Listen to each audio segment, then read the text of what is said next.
Hello, my name is Garrett Price. Today I'm going to be talking about Peter Van Greenaway, a British novelist who was born in 1929 and died in 1988.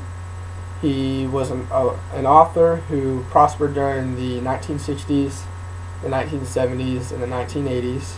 Peter Van Greenaway was a powerful novelist who incorporated his knowledge of being a lawyer into his many works of political novels, but also was a popular fiction author with a rare passion, as Christopher Lawyer would say.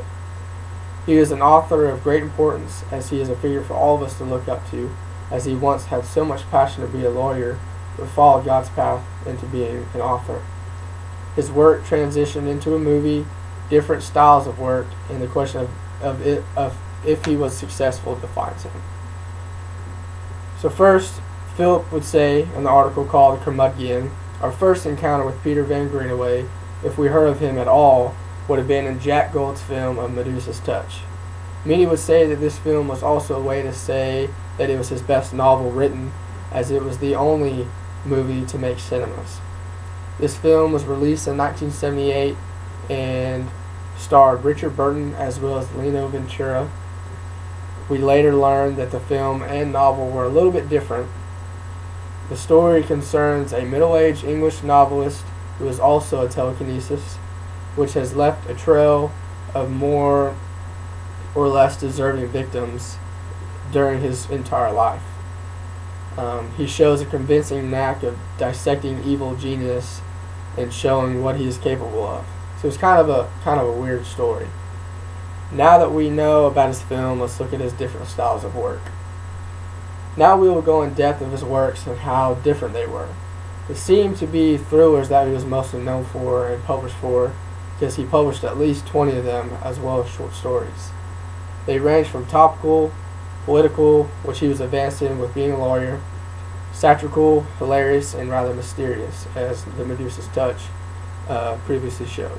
Peter Van Greenaway's talents were suited to the period which he wrote, but transcended them to where other people were reading them and enjoying them as well. His busiest decade was in the 1980s, as he published 9 books during a 7-year period from 1980 to 1987, including 2 books in 1981 and 2 books in 1982. He started his career with the novels The Crucified City and The Evening Fool.